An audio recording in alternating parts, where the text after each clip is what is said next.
Your car's air conditioner didn't slowly wear out. It didn't just get weak because of age, and it definitely didn't fail overnight by random bad luck.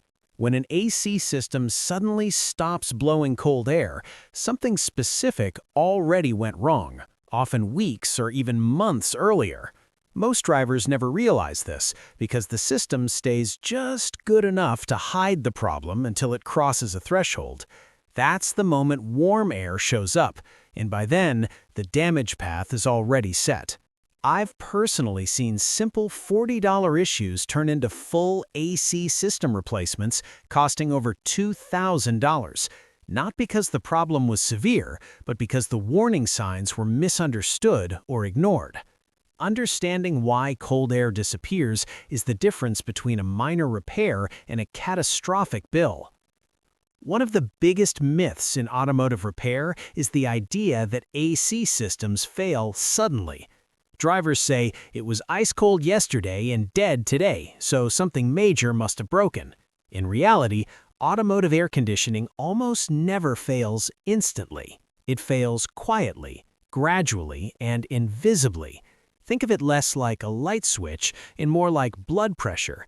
Pressure drops slowly, heat rejection becomes less efficient, internal lubrication decreases, and components begin operating under stress long before anything actually breaks. The day warm air shows up isn't the beginning of the failure, it's the moment the system can no longer compensate. That delay is exactly why early action saves so much money, and late action destroys compressors. To understand why this happens, you need a simple picture of how your car's AC really works. The system isn't making cold, it's moving heat. The compressor pressurizes refrigerant and circulates oil through the system. The condenser releases heat outside the vehicle. The expansion device drops pressure, and the evaporator absorbs heat from the cabin air. If pressure, airflow, sealing, lubrication, or electrical control is disrupted anywhere in that loop, cooling performance drops. What most drivers don't realize is that the AC stops blowing cold air long before any part physically breaks. That gap between performance loss and mechanical failure is where smart owners save money and where everyone else gets burned. The most common reason AC suddenly blows warm air is low refrigerant, and it's also the most misunderstood. Refrigerant does not get used up. If the level is low, it leaked out, period. Even a leak the size of a pinhole can reduce system pressure enough to weaken cooling while still allowing the AC to function most of the time. The real danger is what happens next. Refrigerant carries oil. When pressure drops, lubrication drops with it. The compressor continues to run, but now it's grinding internally without proper protection. That damage doesn't announce itself immediately. It accumulates quietly until the compressor fails catastrophically. The difference in cost is brutal. A small leak repair and proper recharge might cost a couple $100. A compressor destroyed by low refrigerant can push the repair bill into the thousands. The mistake that guarantees the worst outcome is repeatedly turning the AC on just to check if it's cold again. Every one of those checks accelerates internal damage. Another failure that feels dramatic but is often misunderstood is when the compressor clutch doesn't engage. You turn on the AC, the fan blows, but there's no click, no change in engine load, and no cold air. Many drivers are told immediately that the compressor is bad. In reality, modern vehicles are designed to disable the compressor before it destroys itself. Low refrigerant pressure, electrical faults, overheating conditions, or sensor readings outside safe limits will all prevent engagement. That's not a failure, it's self-protection. In many cases, the compressor itself is perfectly healthy. The system simply refuses to let it turn on. The difference between proper diagnosis and blind replacement can be well over $1,000, and this is one of the most common misdiagnoses in modern automotive repair.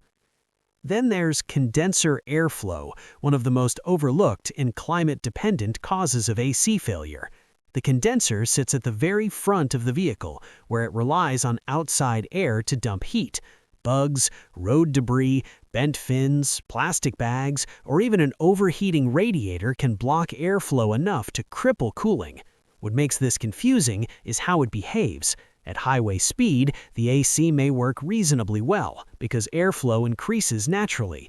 In traffic or at idle, cooling suddenly collapses.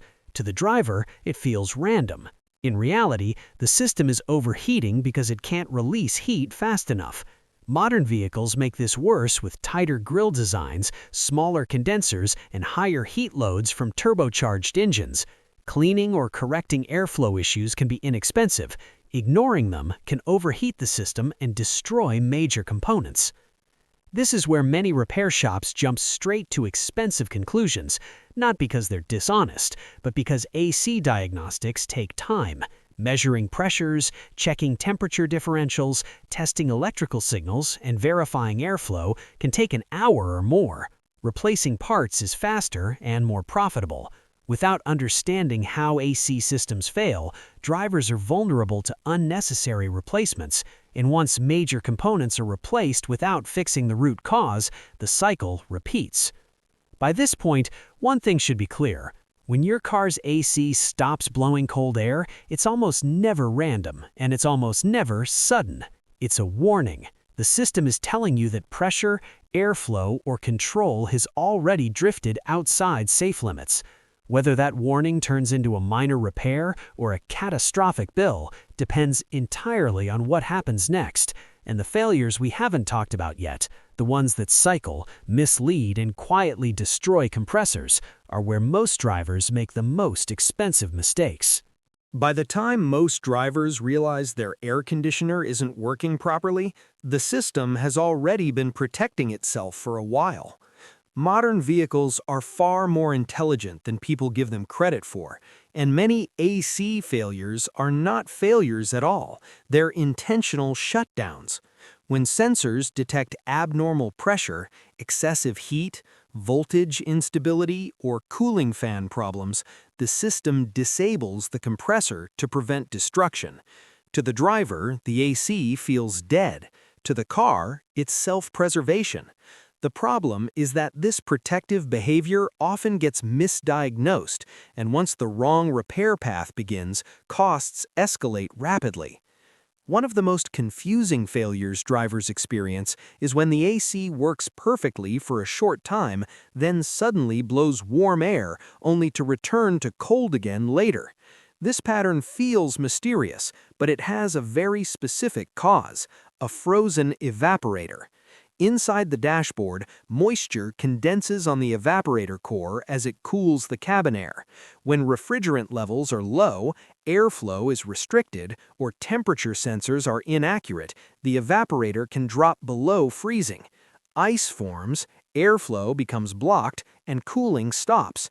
When the vehicle is shut off, the ice melts, and the cycle repeats. Many drivers respond by lowering the temperature further or increasing fan speed, which only accelerates ice buildup.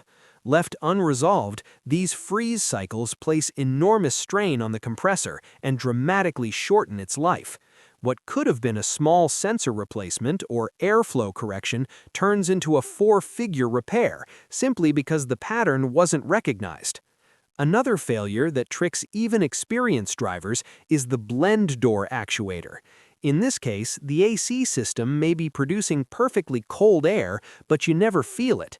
Inside the HVAC housing, blend doors control how much air passes through the heater core versus the evaporator. If an actuator fails or a door sticks in the wrong position, hot air from the heater core mixes with cold air or bypasses it entirely. The result feels identical to AC failure: warm air from the vents. Clicking noises behind the dashboard, temperature stuck on hot, or one side of the cabin cold while the other stays warm are classic signs. Unfortunately, from the outside, this looks like a refrigeration problem, and many drivers are told they need a full AC service, when the real issue is a relatively inexpensive mechanical component. Airflow issues don't stop there. One of the cheapest and most ignored components in the entire system is the cabin air filter. This filter controls how much air reaches the evaporator. When it becomes clogged with dust, pollen, and debris, airflow drops dramatically. The evaporator becomes too cold, pressure readings fall out of range, and cooling performance collapses. Drivers often describe this as the air is cold but it's weak, not realizing the temperature is fine and the airflow is the problem. In my experience, the majority of vehicles on the road have never had the cabin air filter replaced. Many filters are so restricted they cause secondary AC failures. A part that costs less than a tank of gas can prevent damage that costs thousands.